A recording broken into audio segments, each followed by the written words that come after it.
Estamos aquí en la coalición por el Evangelio y acompañado con mi amigo Salvador Gómez Dixon de la República Dominicana, y mi amigo Greg Travis, que viene de la República de Argentina, y con un tema muy interesante, un tema que desgraciadamente a veces termina dividiendo buenos hermanos, buenos creyentes, en una doctrina o una diferencia doctrinal que podríamos llamar hasta secundaria, que es todo el tema del milenio, la postura escatológica acerca de la manera de interpretar esta sección de unos cuantos versículos que vienen en el capítulo 20 del libro de Apocalipsis, ¿no? Acerca del premilenialismo, una postura que interpreta este pasaje más de una manera más literal, y la postura amilenialista, que lo interpreta de una manera más figurativa, ¿no? Entonces, lo voy a empezar haciendo una pregunta a cada uno, tratando de describir un poco lo que es, y luego tal vez hablemos un poco de las diferencias, las implicaciones tal vez de las diferentes interpretaciones, y luego tratar de llegar a lo mejor a una conclusión que pueda dar, a lo mejor si tú has tenido toda esa duda, llegar a una conclusión que te ayude a estar tranquilo, ¿no? Digamos, claro, ¿no? Sí. Entonces empiezo contigo, Greg. ¿Qué es básicamente, esencialmente, así un resumencito de lo que viene siendo la postura premilenialista? Bien, entonces el premilenialismo viene justamente de estas dos palabras, antes, que Jesucristo va a regresar antes de un milenio, y esa es la postura a la luz de Apocalipsis 20, que describe un milenio. Entiende que ese pasaje está describiendo algo que sucede después de la segunda venida de Cristo. Es importante para mí aclarar que dentro del premilenialismo hay mucha variedad. Claro. Es decir, a veces se rechaza el amilenismo o el premilenialismo porque quizás se desconoce que hay un premilenialismo histórico que esencialmente entiende los eventos de Apocalipsis transcurriendo a través de la historia de la Iglesia o hacia el final, en los últimos años de la historia de la Iglesia, y da interpretaciones más simbólicas a los números como 42 meses, pero ve un milenio, sea 1000 años exactos o redondeando 1000 años, y después hay un premilenialismo dispensacional que entiende que hay 7 años literales al final de la Tierra, y que las cosas que suceden ahí suceden dentro de la gran tribulación, y dentro de eso hay posturas en cuanto a cuándo es el arrebatamiento, si es antes de la tribulación o después. Entonces hay variedades dentro del premilenialismo, y a veces alguien pudiera estar desacuerdo con un arrebatamiento previo a la tribulación y una segunda venida en 2 etapas, pero no necesariamente está rechazando el premilenialismo. Y eso es importante aclarar porque el premilenialismo propiamente habla de un milenio en un futuro, después de la segunda venida de Cristo, donde Cristo con la Iglesia reinará por 1000 años, mientras que Satanás está atado. Ahora, el premilenialismo está basado en una postura de interpretación bíblica, ¿no? Una postura hermenéutica, claro, de cómo vamos a interpretar ese pasaje. Y esa sería, tú que te inclinas a ese premilenialismo, ¿qué es lo que te mueve a ti a adoptar esa postura? Sí. Bueno, en términos de tu hermenéutica. Si pudiera simplemente leer algunos versículos por una cuestión de brevedad, mencionar algunas cositas. Entonces el texto es Apocalipsis 20, que es inmediatamente después de la segunda venida de Cristo. No todo el libro de Apocalipsis es cronológico, hay momentos donde son como interludios, y de hecho parte de la diferencia entre la postura premilenial y la milenial tiene que ver con la cronología, si esto ocurre después de la segunda venida de Cristo o si esto está ocurriendo en la primera venida de Cristo. Entonces yo entiendo que esto es cronológico, y menciona Apocalipsis 20, dice: vi a un ángel que descendía del cielo con la llave del abismo y una gran cadena en la mano. Por supuesto que cuando decimos interpretación literal, uno reconoce la presencia de símbolos y metáforas, pero detrás de esta cadena hay un significado, ¿no? La idea de que Satanás está siendo prendido, menciona el versículo 2, prendió el dragón, la serpiente antigua, que es el diablo, y Satanás, y lo ató por 1000 años. Entonces hay algo ocurriendo, es simbólico en el sentido, Satanás es un espíritu, no está atado literalmente, pero describe la actividad de este ángel sobre Satanás y describe por qué. El versículo 3 dice: lo arrojó al abismo y lo encerró y puso sus sellos sobre él. Son imágenes que después, al final de los 1000 años, dice Satanás en el versículo 7, será suelto de su prisión. Entonces la idea que este pasaje me da a entender es que Satanás está atado, está en el abismo, está encerrado, está con un sello sobre él. Y el propósito del versículo 3 dice para que no engañase más a las naciones, es limitar su capacidad de engañar a las naciones.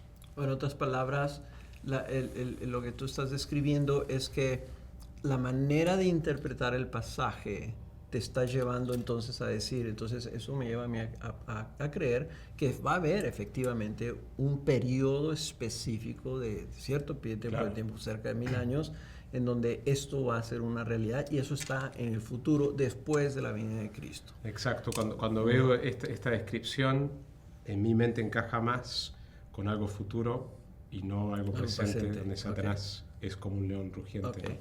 ¿No? Ahora, Salvador, entonces te pregunto a ti, desde el punto de vista amilenialista, ¿cómo describes la doctrina o la creencia? ¿Y cuál es la base interpretativa que influye en interpretar esos mismos versículos, pero de una manera diferente? Bueno, en primer lugar, me gustaría decir que hubo un tiempo que yo fui premilenialista. Por años se enseñaba en nuestra iglesia la doctrina del premilenialismo. O sea que creo que la descripción que Greg ha dado es similar a esa postura, ¿no? que tenía en ese entonces. El amilenialismo no niega el que haya un reino o un milenio en este caso. De hecho, por un tiempo antes de que se acuñara y se afirmara más el término amilenialismo, normalmente los de convicción amilenial eran considerados dentro del postmilenialismo, porque decían la venida del Señor viene después del reino, ¿no? en ese aspecto. Pero nos diferenciamos del postmilenialismo per se y nosotros vemos en las Escrituras una enseñanza que armoniza y que concluye con Apocalipsis, que lo único que hay diferentes tipos de géneros literarios a lo largo que uno va recorriendo las Escrituras y no todos los géneros literarios se interpretan de la misma forma. Me alegra ver a Greg reconociendo cosas que no se interpretan literalmente en el mismo capítulo de Apocalipsis, capítulo 20. Pero ya en el caso de los 1000 años nosotros vemos algo más simbólico y no solamente lo de atar o desatar a Satanás en ese aspecto. Pero ¿qué es Apocalipsis sino precisamente una literatura apocalíptica? Exactamente. Y la literatura apocalíptica tenía una forma de ser interpretada. Los judíos estaban más acostumbrados a nosotros en Occidente a ese tipo de lenguaje. Cuando nosotros vamos a los profetas, tanto los profetas mayores como los profetas menores, se usan un sinnúmero de expresiones allí que uno no interpreta necesariamente literalmente. Y de hecho, cuando vemos que se citan los autores del Nuevo Testamento, hacen referencias a estos profetas, dan interpretaciones que nos muestran cuál es la naturaleza interpretativa de este material y que nos ayuda entonces también a poder utilizar eso en Apocalipsis, porque es el mismo tipo de material, ¿no? Cuando se habla de esas montañas o de la mujer, de un dragón, o sea, son indiscutiblemente materiales que se interpretan de una forma alegórica. No es lo mismo alegorizar cualquier material bíblico que interpretar correctamente un material alegórico o apocalíptico. Son dos cosas distintas. Yo puedo tomar una expresión muy llana e interpretarla figurativamente. Eso es una cosa. Pero interpretar el libro de Apocalipsis como un material simbólico no es lo mismo. Es que la naturaleza misma, el género literario mismo del libro se interpreta como los profetas precisamente. Y tenemos las pautas que encontramos en el Nuevo Testamento, tanto por el Señor como por los apóstoles cuando citaban a los profetas. Y nosotros vemos entonces cómo esta historia de la redención y la promesa de salvación que Dios dio desde Génesis 3:15, pasando por la promesa a Abraham, pasando por el pacto que Dios hizo con el pueblo de Israel, el pacto con David, nosotros encontramos promesas que todas descienden, concluyen al final de cuentas con la salvación de su pueblo, en sentido general. Exacto. Porque yo sé que no todos los premilenialistas tienen la misma interpretación en base con respecto a Israel y la Sí, preeminencia sí, que sí. ocupa la nación de Israel en el plan redentor de Dios. Pero nosotros sí vemos que al final de la historia, Dios sencillamente salva a su pueblo. Y de hecho, los judíos se salvan como se salvan los gentiles también, confiando por la en fe. Cristo por medio de la fe y para el perdón de todos sus pecados. Y uno ve profecías como Jeremías capítulo 31, citado en Hebreos capítulo 8, de una manera casi completa, ¿no? Esos 4 versículos de Jeremías, y hablando de la bendición del nuevo pacto, y de qué bendición tendremos, de que todos nuestros pecados serán perdonados, de que no habrá necesidad de que nadie le diga a su hermano, conoce al Señor, porque todos le conocerán. Y menciona allí a Israel, y precisamente escribiendo una epístola a los hebreos, pero interpreta la promesa venida a través de Jeremías como una bendición que llegaría aún a los gentiles, y como esa es la culminación del plan de Dios. Es el último pacto, el nuevo pacto, no hay otro pacto después del nuevo pacto en la sangre de nuestro Señor. Y aquellos que participan o son miembros de ese nuevo pacto, todos me conocerán. Hay una bendición de la que todos son hechos partícipes. Pero ¿dónde estaban esas profecías? En el Antiguo Testamento. Y la tendencia del pueblo de Israel era pensar que eso era solamente para ellos. Y ese fue el gran error que nosotros vemos a Cristo lidiar con ellos, y luego el apóstol Pablo. Y el plan de Dios del principio tenía la inclusión de los gentiles en la salvación. Y el pueblo de Israel debió ser luz para los gentiles. Cuando hay profecías acerca del Mesías, el Mesías vendría a ser luz para los gentiles. Y él cita profecías del profeta Isaías en cuanto a eso también. ¿Por qué? Porque el plan de Dios no era culminar en una historia que iba a incluir la iglesia como un paréntesis o una parte, para luego terminar con la historia con el pueblo de Israel. Sino que hay una conclusión, hay una especie de conclusión en la promesa de la venida del Mesías. Y me refiero, obviamente, a la segunda venida, porque él vino 2 veces, o va a venir 2 veces. Vino para morir por los pecadores, pero él va a volver otra vez. Y en ese sentido, en el Antiguo Testamento esas profecías no se veían muy claras cuánto tiempo iba a pasar entre una y otra venida. Sin embargo, han pasado 2000 años. Y en ese aspecto hay elementos en los profetas de profecías que se cumplieron en los momentos cercanos a los momentos en que los profetas dijeron esto, como una muestra de que eran profetas fieles del Señor. Otras profecías que se cumplieron en los días de nuestro Señor y que eran citadas para que la Escritura se cumpliese. Y otras profecías, todavía en el Antiguo Testamento, que se cumplirían al final de los tiempos, de las cuales nosotros tenemos entonces referencias en el Nuevo Testamento para nosotros prestarle atención. Y yo creo que hay algo en la profecía bíblica que es algo en lo que quiero insistir, y creo que Greg va a estar de acuerdo conmigo en esto, que el propósito principal de la escatología o la profecía en las Escrituras es alentar al pueblo de Dios. Dar esperanza. Dar esperanza, consolación. Consolaos, pueblo mío, le decía el Señor. Isaías capítulo 40. Lo grande es que esas personas a quienes el profeta le dijo eso, todos murieron sin ver el cumplimiento de esa profecía. O sea, nosotros no tenemos que estar vivos cuando se cumpla finalmente toda la plenitud de las profecías para poder ser consolados con ellos. ¿Por qué? Porque el punto es que al final Dios vence. Exacto. Dios vuelve y termina. Y el saber que nosotros por eso Pablo le decía a los tesalonicenses, por lo tanto, alentaos los unos a los otros con estas palabras. Ahora, entonces, resumiendo, la postura amilenialista es una postura en donde básicamente no se está esperando un reino de 1000 años posterior a la venida de Cristo, sino más bien la venida de Cristo concluiría el periodo del reino donde Satanás de alguna manera fue atado por medio de la cruz. El proceso interpretativo amilenialista estaría más basado en una interpretación gramático por los diferentes géneros, teológica, ¿no? Como tratando de unificar el entendimiento teológico o la historia redentiva a través de toda la Biblia.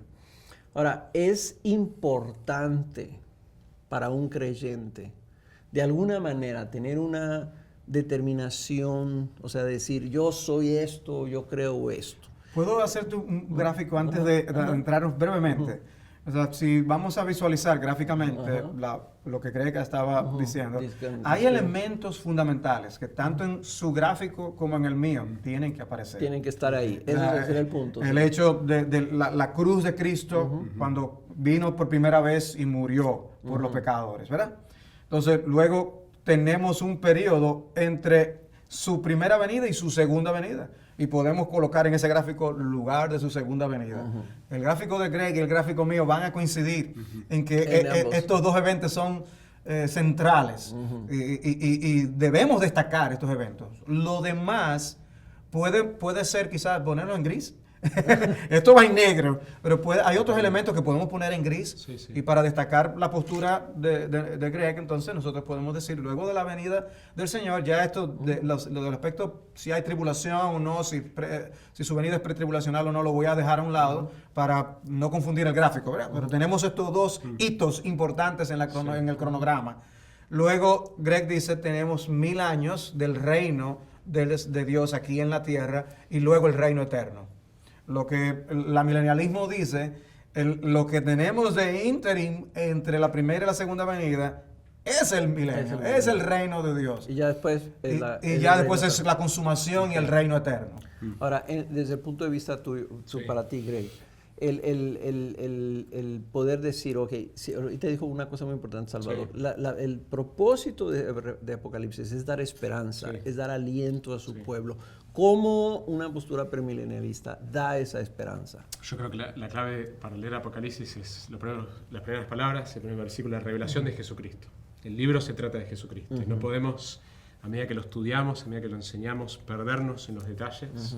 Creo que eso ha sido un error que algunos dispensacionalistas han cometido, de estar mirando cosas, interpretando detalles al punto de perder de vista lo glorioso que es el libro, que se trata de Jesucristo. Se trata de Él, su gloria, su juicio, su segunda venida, y eso es lo que debemos prestar atención a medida que lo estudiamos. Y de su victoria, ¿no? Porque y de su victoria, final total, la victoria, ¿no?, del pueblo de Dios. Entonces todo eso rescatamos. Yo creo que hay dos extremos con respecto a la escatología. Uno podemos llamar escatomanía y la otra podemos llamar escatofobia, ¿sí? Por un lado, la persona que es escatomaníaco tiene una fascinación con los detalles al punto de que la ortodoxia está determinado si vos coincidís con mi cuadro de cómo yo alineo todo eso. Y eso creo que es un extremo no bíblico, no saludable. Por otro lado está el extremo de la escatofobia, que a la luz de las dificultades que hay en interpretar. Esto es un libro difícil de interpretar. La escatología yo creo que es difícil justamente porque no es solamente el estudio del escatos, el final, sino que es una cuestión que también está relacionada con la hermenéutica, cómo interpretamos los pasajes en el Antiguo Testamento que hablan a la nación de Israel en ese contexto, inicialmente, cómo los interpretamos. Entonces hay una diferencia hermenéutica entre una persona que es premilenial y una milenial. Y por eso creo que es complejo, porque también la escatología, para estudiarla, uno empieza en Génesis, no empieza en Apocalipsis. Entonces hay una complejidad, y yo el aliento que daría a una persona que está en cualquiera de esos extremos es saber que esto es grandes hombres de Dios que estiman en alta las Escrituras, y podríamos mencionar nombres, tienen posturas distintas en esto, premileniales y amileniales. Si uno tiene que enseñar las Escrituras, es el deber de uno luchar con eso, luchar con el texto, teniendo en perspectiva el énfasis de la gran historia que vemos en la Biblia, de que el libro se trata, especialmente Apocalipsis, se trata de Jesucristo, su venida, su victoria, pero finalmente debemos, como pastores y maestros de la palabra, luchar con la exégesis de cada pasaje. Y eso significa que obligatoriamente yo debo dejar que mi exégesis determine mi teología. Exacto. Y ese es el desafío. Ahora, obviamente es un tema demasiado amplio, se han escrito libros y libros de este tema, pero ahorita tú dijiste algo muy importante, dos cosas que tenemos que tener certera. Entonces, tanto el premilenialismo como el amilenialismo, si tú dijeras una cosa en un minuto, una cosa concluyente, de decir, oye, pero para el creyente, esto es lo que quisieras tú que se le quede, no el debate, pero ¿qué te gustaría en un minuto decirle? Esto es importante para que te quedes de todo esto. Bueno, la verdad que la pregunta es más difícil. Si los 20 minutos o tanto que podamos tener para discutir temas son pocos, darme un minuto para eso todavía es más difícil aún. O sea, para escoger algo, por ejemplo, uno va a las epístolas de Pablo y uno encuentra un texto como 1 Corintios capítulo 15 y el desarrollo allí del tema de la resurrección del creyente y planteando cómo Cristo es la primicia de esa resurrección. Trae la esperanza al cristiano de que Cristo verdaderamente resucitó y nosotros resucitaremos en él. Y el contenido del capítulo plantea el hecho de culminación. O sea, cuando Cristo vuelva, esto será culminación. Gloria a Dios. Y hay victoria, y por eso habla de la muerte ya como alguien que fue derrotado. Ya no hay más nada que buscar en ese sentido. Y una de las debilidades que veo en el sistema premilenial es que de alguna manera también hablan de que se salvan algunos durante el tiempo del milenio. Pero ya todo el problema aún de la muerte se fue resuelto con la venida de nuestro Señor Jesucristo. Y veo esa nota de victoria, un cántico de victoria en 1 Corintios. Y pudiéramos citar otros textos, pero es como si yo llegara a leer las Escrituras, el pasaje como Mateo 24 y 25, y todo empezara como a hacer sentido y decir, es que lo más importante es que Cristo vuelve. Exacto. Lo más importante es que Él vuelve. Exactamente. Y yo con eso cierro, decir, bueno, la esperanza que tenemos es Cristo. Le veremos cara a cara, seremos como Él, le veremos como Él es. Esa es nuestra esperanza y eso es lo que estamos esperando. Y por eso la Biblia termina con ese canto, decir, ven Señor Jesús, te estamos esperando y que sea pronto que el Señor tenga misericordia de nosotros. Amén. Amén.